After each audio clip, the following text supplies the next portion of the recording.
Hello everybody, it's Debbie Evans here and Rolo, and this is the beginning of National Storytelling Week, and so we'd like to share with you a chapter from the fourth book in the Secret Adventures of Rolo series. This one's called Jewel Dog and the Dragons, and in this book, without giving too much away, Rolo discovers that he does actually have the ability to turn into a dragon from time to time. So this one's all about the Trojan horse. Off we go. We sat down in the shade of an olive tree, and I don't think we looked out of place. There were dogs, children, men and women going about their business on the outside of the wall. It seemed this was a farming community. Athelstan told me to give you a bit of background information about the Trojan War as we've arrived towards the end of it, said Yulia as she tickled my ears. I settled down to listen. The hot sun was making me sleepy. Well, it all started with Helen. No, let's rewind a bit. Legend has it that it started with a game between the Greek gods. I put my head on Yulia's lap and listened.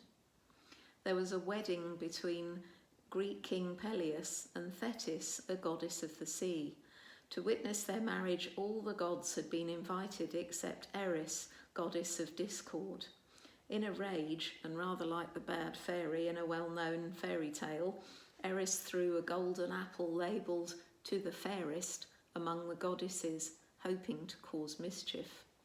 Hera, Athene and Aphrodite each laid claim to the apple, which came from the tree of the Hesperides, and each wanted the prize.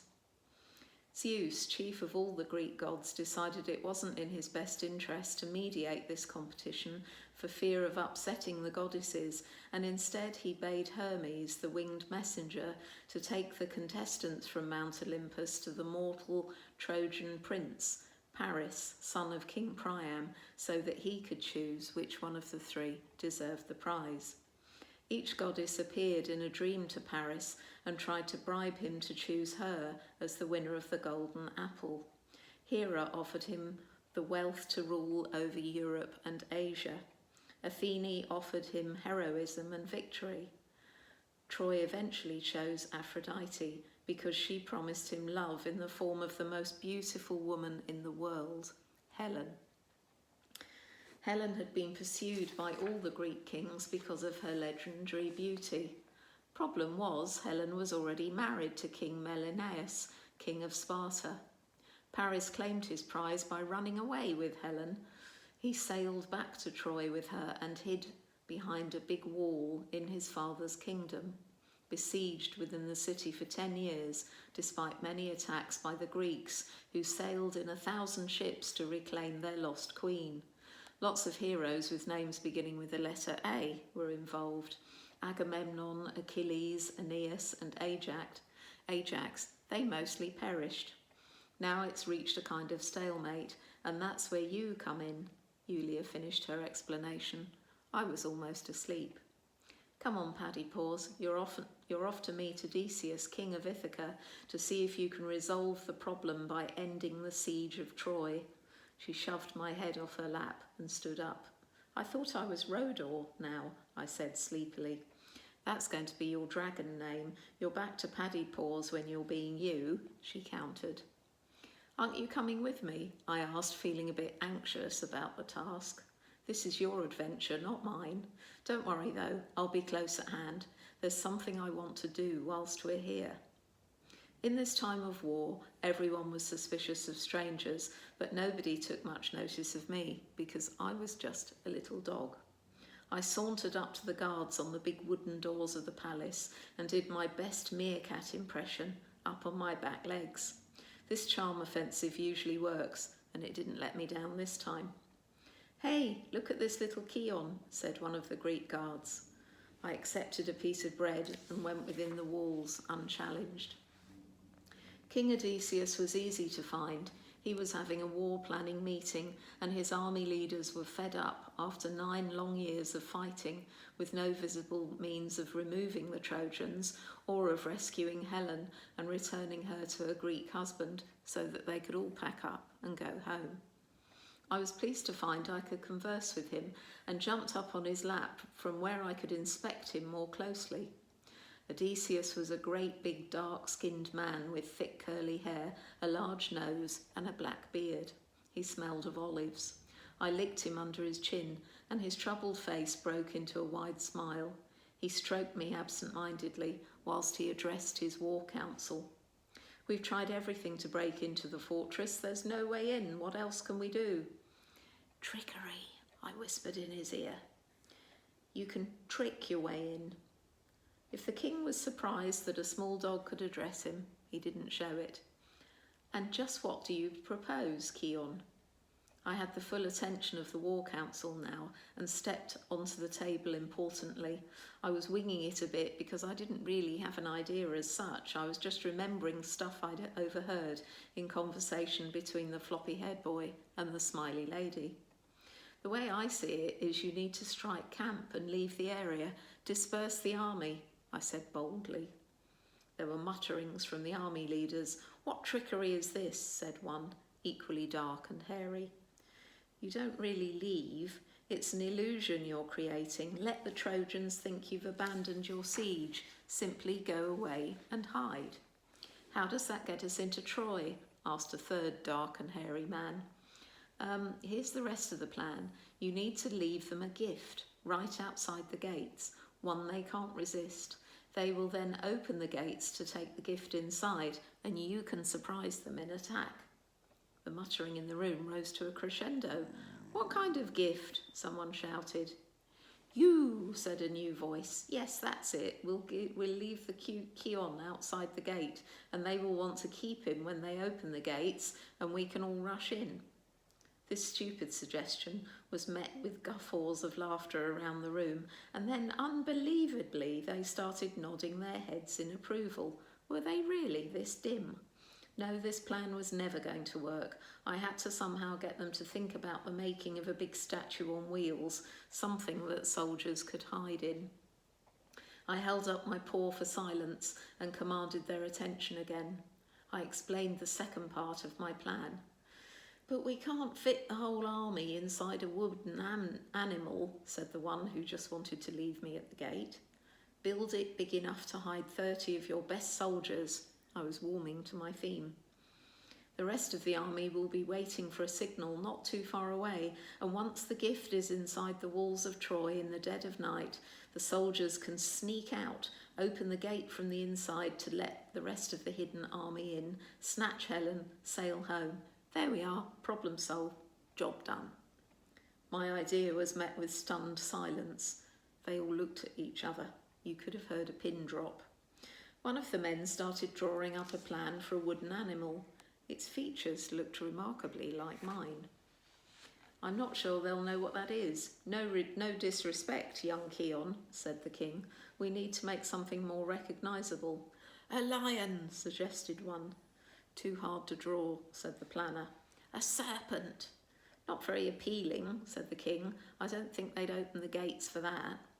"What about a horse?" said one of the men who hadn't spoken previously. "At last we're getting there."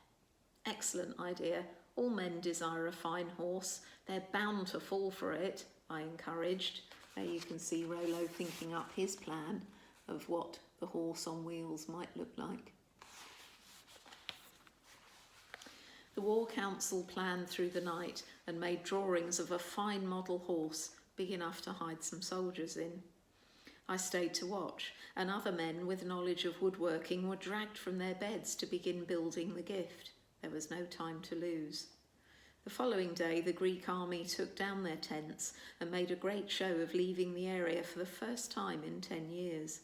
I had no doubt that the Trojans were watching their enemy from within the walls of Troy. I hoped this plan would work. The army went and hid a short distance away on the other side of a vast olive grove and waited patiently until nightfall. The large wooden horse was wheeled to the gate under the cover of darkness. I sat underneath the horse on the wheel box. It didn't take long for the Trojans to be curious enough to open the gate a crack and send someone out to have a look. I held my breath and crouched down. A voice shouted from within the walls, "What is it, Spiros?" A Greek offering, looks like a horse. So far so good. We'd better burn it. I held my breath. A big bearded face leaned down to inspect the horse and then saw me. Oh no, this was never going to work. I hardly dared breathe. It has fine carving detail on it, and I think Paris will like it for Helen. There's a little key on with it too. It's too good to destroy. Let's bring it inside so we can have a closer look. Don't look a gift horse in the mouth, I thought, and then remembered this was the wrong saying. Beware of Greeks bearing gifts. I corrected myself, but I didn't voice it out loud, of course. It seemed the plan was working. I let out a long sigh. That was close. The huge gates creaked open just enough, and several Trojan soldiers came out to wheel the wooden horse inside. I managed to jump off just inside the gate and hid behind a column. Where's that little dog gone? Helen would like him, and I'd like to be the one to gift him to her, said the bearded one. No dog here, you must be imagining things, said one of the watchmen. Just then a horn blew, signalling the end of the soldiers' night watch. They parked the horse inside the gates, secured them shut, and turned in for the night. The Trojans must have felt pretty secure inside their fortress after such a long siege, because they didn't send out another guard to replace those who'd turned in for the remainder of the night. Everything seemed to be going well, and I stared at the wooden horse, expecting the trapdoor in the belly to spring open as soon as the soldiers had disappeared. That was the plan. I heard a bit of a commotion inside the horse and moved closer. The bolt's stuck. Keon, are you there? Design fault. Quickly, can you let us out? Without further ado, I jumped up on the wooden base and worked the latch from the outside with my teeth. The trapdoor flew open, and Greek soldiers tumbled out in a pile of arms and legs, untangled themselves quietly, and sprang up, drawing their swords. I left them to it, as they were trying to move noiselessly, with lots of shushing as they set about opening the big gate from inside. I wanted to have a look at Helen while I was here. I ran through the city of Troy and quickly found my way to the palace. Again, I didn't have much trouble sneaking past the royal guards and finding the sleeping quarters. No one bothered to stop a cute dog in the middle of the night. Then I halted in my tracks because in front of me, lounging on silk cushions, was the most beautiful woman I'd ever seen. She had long fair hair and big blue eyes. I felt sure men could drown in their sea of blue. As I drew nearer, with my own eyes out on stalks, Helen saw me and bent down to lift me onto her lap. She had something in her hand, and it dug me in the ribs as she picked me up. It was my jewel collar. How on earth did she get that? My first thought was I had to get it back, or I'd be stuck in ancient Greece forever. As she engulfed me in a wave of perfume and hugged me to her chest, I caught sight of Yulia hiding behind a coffer, miming wildly and pointing frantically at the collar. I submitted to kisses and cuddles from the beautiful lady and wondered how I was going to retrieve the collar, when suddenly fair Helen had the idea to put the jewel collar around my neck. Oh no, it looks just your size, she murmured as she fastened it. I felt myself tingling all over and knew at once what was happening. I was turning back into a dragon. I had to get out of here quickly. By Zeus, what creature are you? Surely you've come from Hades, she squealed in fright and dropped me on the floor. Yulia seized the moment and took a running jump from the coffer and leapt onto my back. Go, Rolo! Yulia shouted, and I advanced towards an open window. I didn't need any encouragement. I stretched my wings and flew as high as I could across the city and barely noticed all the Greek soldiers spilling in through the gates as I soared over the walls of Troy and up into the clouds. I felt sick from the suddenness of the ascent, but there was no time to be faint-hearted. We had to get back to the present day and home before dawn. Whoa, better concentrate. Steady, Rolo. Both front paws level, and away we go again, beating in time. 1, 2, 1, 2. I stopped flapping my paws and came to a rather ungainly landing in the forest at Athelstan's feet, or where they would be if he had any visible. The tree dragon appeared before me and seemed to be smiling. His woody eyes twinkled as he greeted me. Well, well, little pup, are my ancient eyes deceiving me, or are you looking a little dragony? Yulia jumped down and bade me come over to the tree root so she could unfasten the jewel collar. My fur tingled, and yes, it was fur again. My wings had turned back into paws, and my tail had gone from being long and pointy to an upright flag. I was Rolo the Jack Russell once more. I was really worried about the time we'd been missing on our ancient Greek adventure, because I thought the smiley lady would be distraught if she opened the kitchen door in the morning to find an empty basket. You didn't tell him, did you, Yulia? Said Athelstan gravely. Didn't tell me what? I couldn't keep the panic from my voice. When you're wearing the jewel collar, you're going to a different dimension of myths and legends. It's as if real time stands still, so no one will have missed you as they won't know you've gone, the woodland girl said, matter-of-factly. Oh well, at least I know that now. I would have liked to have stayed to see what happened to Helen and whether the Greek plan to conquer the Trojans worked. I'm sure the boy with floppy hair will tell me sooner or later. After Athelstan faded into the tree and Yulia was picking her way over the roots to her underground home, I asked her, out of curiosity, how Helen had got her hands on the collar. Yulia ignored my question, but did say that she would keep the jewel collar safe and ready for our next adventure.